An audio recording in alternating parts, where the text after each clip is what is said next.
Hello everyone, I'm back. After a long holiday, I'm trying to make some quality Warhammer content again. And this time we are going to check out another Combat Patrol box set. The Blood Angels, the Sons of Sanguinius, based gigachads of 40k. But let's see if this box set upholds his legacy, at least in quality. Okay, first of all let's check out the content of this box set. And this will be with the new rules according to the 10th edition's codex, as fresh as it can be. Okay, about the content of this box set. This box set contains a Primaris librarian, a 5-man Intercessor squad, a 3-man Aggressor squad, an Impulsor, 2 Blood Angels upgrade sprues, and a 5-man unit that you can build either as Infiltrators or as incursors. We will check out both of them. Both of them are great, but for different purposes. This box set costs $160 or 125 euros or 95 pounds.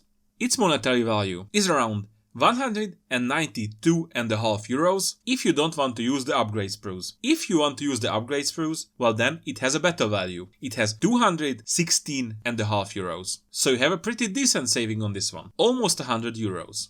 Which is not too shabby. The point cost of this box set is 445 points plus enchantments if you buy any. Rules wise. Sadly, at this point, we don't know about the exact rules of the Blood Angels, because their codex, or codex supplement, whichever will be, is not out yet. But as far as normal Space Marines go, I think they will be cool, really cool. Let's check out the units. First one, Primaris Librarian, one model for 65 points. All in all, I wasn't the biggest fan of this guy, but since the upgrade to the 10th edition, this guy became one of the best support that you can have. Okay, but let's check out what exactly he can do. He has okay per good shooting weapons, a nice melee weapon, and amazing supportive abilities. Okay, what do you have to know about him? As far as his stat line is a basic character one, so nothing extra. He has a bolt pistol, which has a range of 12, one shot, hitting on a 3+ with the strength of 4, 0 points of armor penetration, and damage 1. Other than that, he has a shooting attack called Smite, which has 2 profiles, and you have to choose one of these. This attack is Psychic. First mode, Witchfire. It has a range of 24.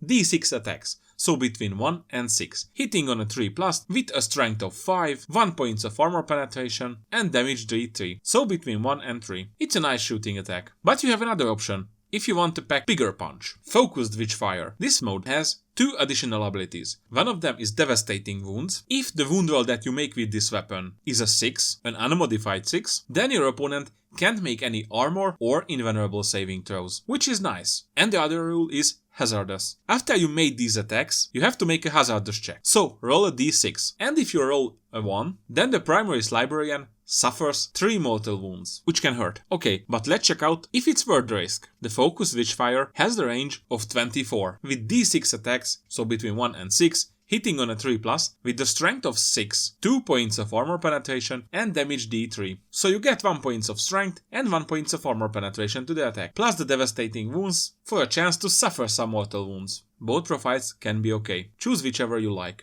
Okay, the melee weapons. This guy has a force weapon, which is a psychic weapon, has 4 attacks, hitting on a 3+ with the strength of 6, 1 point of armor penetration and damage D3. This weapon is a little bit swingy, so it can deal a lot of wounds or just a few scratches. Not the most reliable weapon, but I don't think it's bad. What abilities this unit have? It has the ability of Psychic Hood. While this model is leading a unit, the models in that unit have a 4+ feel no pain against psychic attacks, which against some armies can be really great. For example, against Thousand Suns or Grey Knights. He makes them incredibly tough. And his other ability, Mental Fortress. While this model is leading a unit, that unit has a 4+ invulnerable save. And let me tell you that this one is amazing. 4+ invulnerable save is something that the Space Marines captains used to have, or the best heroes of each army. With this 4+ invulnerable save, every guy will be so tanky that you have around 50% chance to save a tactical nuke without a scratch. So I love this one. Also, this model is really cheap and gives you so much survivability, so yeah, definitely a good pick. I think he worth it. Okay, one interesting interaction. The Mental Fortress tells you why this model leading a unit. So if the bodyguard unit dies, then this model doesn't have a 4+ invulnerable save. Just a thing to keep it in mind. Okay, what types of unit can he lead? He can lead Assault Intercessors. He can lead Desolation Squad, Hellblasters, Infernus Squad, Intercessor Squad, Sternguard Veteran Squad, and Tactical Squad. All of these can be great, but in my opinion, in best case scenario, he will lead a 10-man Assault Intercessor squad or a 10-man Hellblaster squad. But to be honest, every one of these can be good, especially if you have something of a fallback and shoot or fallback and charge mechanic. Okay, sorry, I went a little too deep, but I think he is great, and in this box set, he can lead the Intercessor squad, and that's good. And one sad thing, from now on, you can't make the Flying Vampire Jesus combo, but it was good while it lasted. Okay, let's go to the next one. Intercessor squad. 5 models for 95 points. These guys are your basic troops, so they are reliable and do their job, but not very interesting. But let's check out what they can do. You have 5 guys in the squad. Each guy has 2 wounds, a toughness 4, and a 3+ armor save. Everyone is equipped with a bolt rifle, close combat weapon, and a bolt pistol. The bolt pistol is a pistol with a range of 12, one shot, hitting on a 3+, with a strength of 4, 0 points of armor penetration, and damage 1. While the bolt rifle is a rifle which has the assault and the heavy keyword. So, if you didn't move, you add +1 to your hit rolls, thanks to the heavy. But if you moved and you advanced, you can still shoot, thanks to your assault keyword. This weapon has a range of 24. It has 2 shots, hitting on a 3+, with a strength of 4, 1 points of armor penetration, and damage 1. This weapon is ideal to deal with infantry units. Other than that, for every 5 models, you are able to add an Astartes grenade launcher, which is a weapon with 2 profiles. Before you shoot, you have to choose one. One of them is frag and the other one is crack. The frag is a blast, which is best used against hordes. The blast keyword means for every 5 models in that unit, you can add 1 to the number of attacks that you make with this weapon. This weapon also has a range of 24. It has D3 attacks, +1 for each 5 models in the enemy unit, so it can be a lot. This weapon is hitting on a 3+, with a strength of 4, 0 points of armor penetration, and damage 1. While your other option is the crack grenade, which has a range of 24. It has only 1 shot and hitting on a 3+, but it has a strength 9, 2 points of armor penetration, and damage D3. So this one is ideal to kill elites or to chip off a few wounds from vehicles. This weapon is free, so take it every time that you can. You can replace the Sergeant's bolt rifle with an Astartes chainsword, or a power weapon, or a hand flamer, or with a plasma pistol. But if you listen to me, do not replace the Sergeant's main weapon. Instead, you can replace the Sergeant's close combat weapon with a much better melee weapon. First of all, let's check on the close combat weapon. Every model in this unit has a close combat weapon, which is basically a knife. It has 3 attacks per model, hitting on a 3+, with a strength of 4, 0 points of armor penetration, and damage 1. Okay, so you can replace this weapon with a much better weapon, as I said. Let's check on the other weapons. Astartes chainsword. This weapon has 5 attacks, the most number of attacks any melee weapons from this unit, hitting on a 3+, with a strength of 4, 1 points of armor penetration, and damage 1. This one is great. A lot of attacks, and it even has an armor penetration. Your other options. Power weapon. This weapon has 4 attacks, so it's still a nice number of attacks. Hitting on a 3+, with a strength of 5, 2 points of armor penetration, and damage 1. This is good, because the strength of 5 is allowing you to damage average infantry units much easier, and that 2 points of armor penetration can come in handy against more armored units. So this one is also nice. We have 2 other options. One of them is Power Fist. This one has 3 attacks, hitting on a 3+, with a strength of 8, 2 points of armor penetration, and damage 2. The strength of 8 is really nice, because this is around the threshold where you can deal easily with Space Marines, Chaos Space Marines, or even light vehicles. And let's check on our last option, Thunderhammer. This weapon has 3 attacks, but it's only hitting on a 4+, with a strength of 8, 2 points of armor penetration, and damage 2. But this one has an ability called Devastating Wounds. Whenever you roll wound roll, and that wound roll is a 6, you deal 2 mortal wounds instead of the damage 2 attack. This one is good, because your opponent can't make a saving throw, unless he has some kind of a feel no pain ability. But all in all, I think this one is worse than the Power Fist. If I would have to choose, probably I would choose between the Power Fist, the Power Weapon, or the Astartes Chainsword. And let's check out their abilities. And this is the thing why you would like to bring them.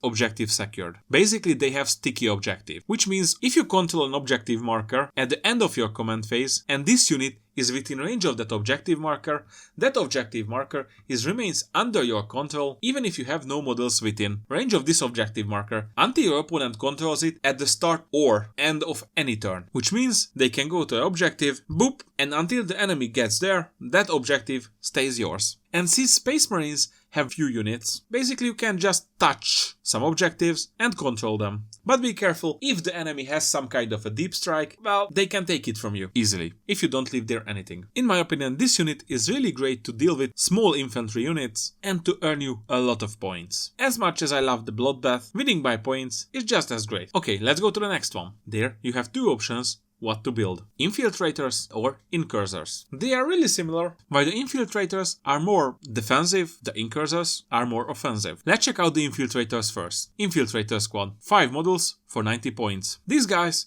tend to be rather survivable, but other than that, they are just really okay in everything and have a nice ability. First of all, they have a bolt pistol, which is the same as in case of the Librarian or the Intercessor Squad, but their other weapon, Marksman Bolt Carbine.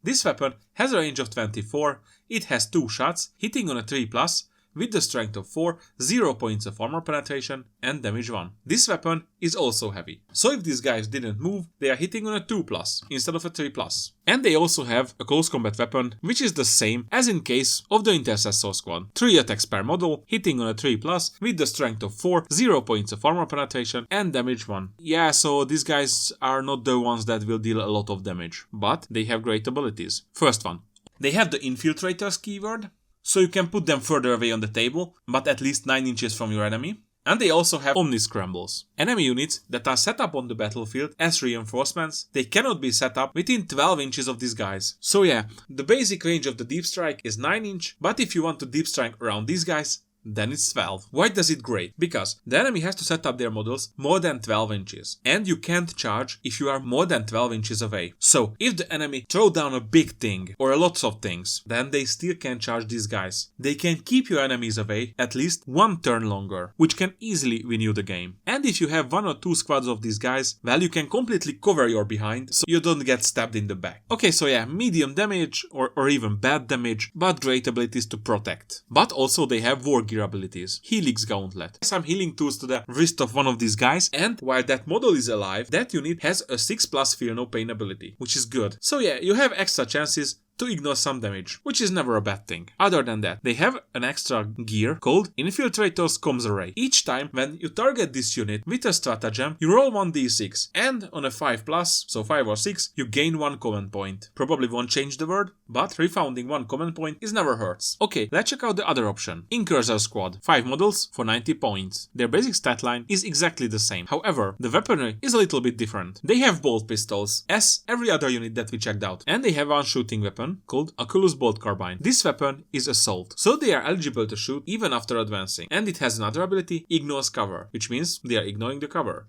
Wow. It has the range of 24. It has 2 shots, hitting on a 3+, with the strength of 4, 0 points of armor penetration and damage 1. Somewhat different, but not too different, yeah. But they have different melee weapons. Their melee weapons, paired combat knife. It has the ability of sustain hits. So if you roll a hit roll of 6, then you get additional hits. So you can roll more wound rolls. For each 6, you add 1 additional, because it sustain hits 1. Okay, and the weapon profile for the paired combat knives is each model has 3 attacks, hitting on a 3+, with the strength of 4, 0 points of armor penetration and damage 1. Let's check out their abilities. Scout 6. So after deployment, when you know who will start the game, but before the game starts, these models can move up to 6 inches into any kind of direction, even out from your deployment zone. However, they can't finish closer than 9 inches horizontally away from enemies. But the free movement to hide them or to put them further more aggressively is a great upgrade. Okay, their other abilities. Multi-Spectrum Array. In your shooting phase, after this unit has shot, you can select one enemy unit that was hit by 1 or more shots made by this unit, and until the end of this phase, this unit counts as marked. So for each friendly Adeptus Astartes unit that makes attacks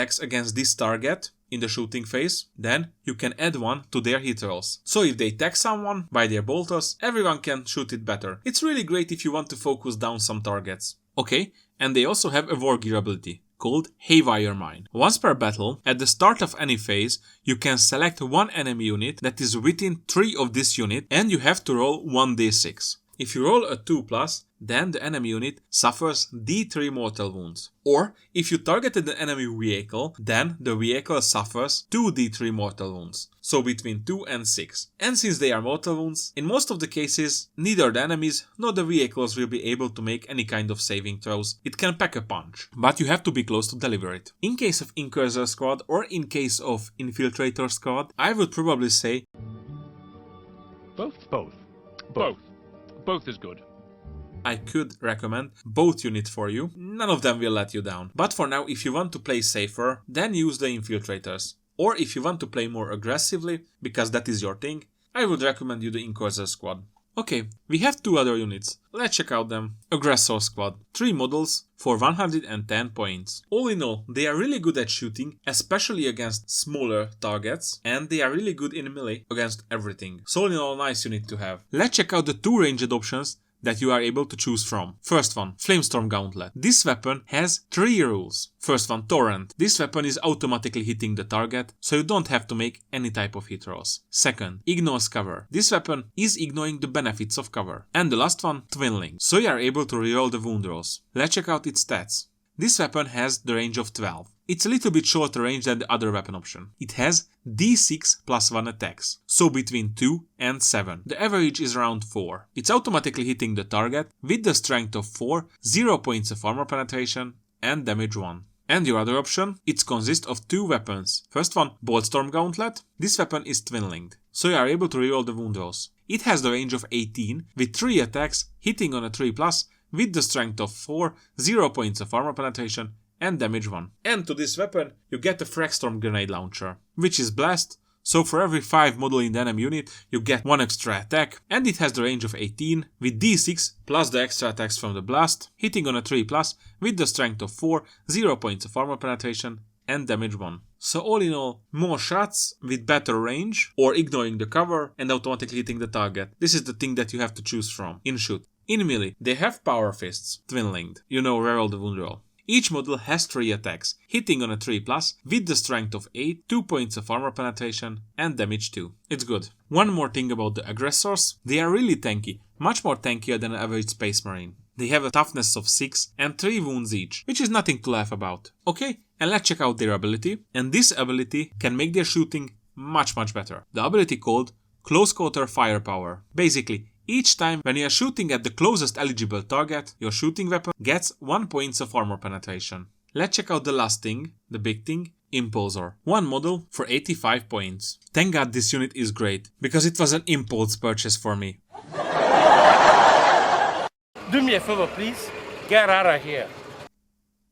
This unit is a transport which has a lot of options to do a lot of things, so it's versatile. Let's check out the unit all in all, and after that, let's check out what you are able to choose from. First of all, Impulsor has a movement of 12, so it moves twice as much as your normal Marines, so we can call it fast. It has a toughness of 9, which is not that great, but it could be worse. And it has 11 wounds, which is okay. I mean, it's not impossible to shoot down the Impulsor, but for 85 points, this is a great value, especially with a lot of weapons that it has. Okay, basically, it has an anti-infantry weapon and the Heavy Stubber, which is also an anti-infantry weapon, but with better range. Okay, let's check out the Heavy Stubber first. Heavy Stubber, Rapid Fire 3, which means if the enemy is within half range, you can make 3 extra shots, which is nice. It has a range of 36. 36, with 3 attacks, hitting on a 3+, with the strength of 4, 0 points of armor penetration, and damage 1. Other than that, you can choose between the Fragstorm Grenade Launcher and the Stormbolter.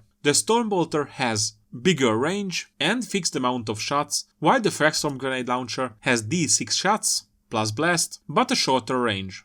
Neither of them will probably make or break the game, but usually I pick the Stormbolter because I know how many shots I have, and more range give me more options, and more options can win you games. Other than that, it has a melee profile, so basically it runs you over. It has 3 attacks, hitting on a 4+, with the strength of 6, 0 points of armor penetration and damage 1. Okay, let's check out its abilities. It has a deadly demise of D3. So if this unit dies, you roll a D6, and if you roll a 6, that every unit around it will take D3 mortal wounds, because it blows up. Its other ability, Firing Dex 6. 6 model that is embarked into the transport can shoot out basically, so they can use their shooting weapons to target enemies. Its other rule, Assault Vehicle. Units can disembark from this transport even after this transport has advanced. But if they do so, the unit counts as if they made a normal move and they cannot declare charge in this turn. So I think this unit really useful and really cheap for what they can do. Okay, now let's check out the really spicy stuff. You are able to choose between 4 kinds of different upgrades. First one, Iron Hair Sky Talon Array. This weapon is basically an anti-infantry weapon with some interesting rules. First of all, it has sustain hits 1. So if you roll a hit roll of 6, you get additional hits, 1 for each. And it has the other ability, Anti-Fly 4, which means if you are shooting at a target that has the fly keyword or fly ability, then you wound the target on a 4+ automatically. No questions asked about toughness or things like that. Okay, this weapon has the range of 36. It has 8 shots, hitting on a 3+, with the strength of 4, 0 points of armor penetration, and damage 1. Definitely, you can choose this one, but you have so many strength 4, 0 or 1 armor penetration shots, I don't think you need this one. Other than this, it has a war gear called Shield Dome. If you choose this one, then the Impulsor has a 5+ invulnerable save. Not bad, it's probably my second favorite. Okay, and the third one, Orbital Comms Array. It gives an aura ability if you pick this one. While a friendly Adeptus Astartes unit is within 6 of this Impulsor, then each time when they use a stratagem, you roll a d6 and on a 5 or a 6, you gain 1 command points. So another refund. I can definitely see some usage of this one, but I'm not the biggest fan. Okay, and the last one, Bellicatus Missile Array. Basically a missile launcher with 3 types of rockets. One of them is a frag, which is really good against small infantry units. Frag. It has the ability of blast with the range of 48. It has d6 attacks plus the ones from the blast, hitting on a 3+ with the strength 4, 0 points of armor penetration and damage 1. The frag is not that interesting, we've seen that. However, the next 2 are great. Icarus rockets. It has the ability of anti-fly 2. So if you are shooting at a target with the fly ability or keyword, you're wounding on a 2+, regardless of anything. It has the range of 48. It has d3 attacks, so between 1 and 3, hitting on a 3+, with the strength of 8, 1 points of armor penetration, and damage 2. Okay, and the last one, Crack. This rocket also has the range of 48. It has 1 shot, hitting on a 3+, with the strength of 8, 2 points of armor penetration, and damage d6. If you need to hit something really hard, this is your rocket. The rocket array is my favorite. None of them are bad, but I prefer the firepower or the invulnerable save. And the last thing that we didn't mention, this unit has the transport capacity of 6, which means your Intercessor squad and your librarian can embark it at the same time. Okay, and one last thing to note, only Tacticus and Phobos armored units can embark to this one. So sadly your Gravis guys cannot. Let's make an overall assessment and see how great this box set is. In my opinion, this box set is the second best as far as Space Marines go, so I can highly recommend this box set. Every unit that you get is really good and really usable in any case, even if they are just themselves or even if you want to build a big army. Everything in this box set is cool and useful. This one isn't perfect, however, this is almost like an army. You have heavy hitters, you have fast units, transport, you have units that are really great for protection, you have a nice hero, you have some tricks with the Phobos guys. If you want to learn the game, this box set is one of the best, I think. All in all, just in competitive sense, the Dark Angels one is a little bit better, but if you buy both of these, then you almost have an army. So I think you can start with this one. You won't make a mistake, you will not regret it. All in all, I think this box set is seriously good. Okay, that's it for now. Thank you for watching and listening. If you like what I do, please hit the like button or subscribe or both. And I hope I see you in the next one.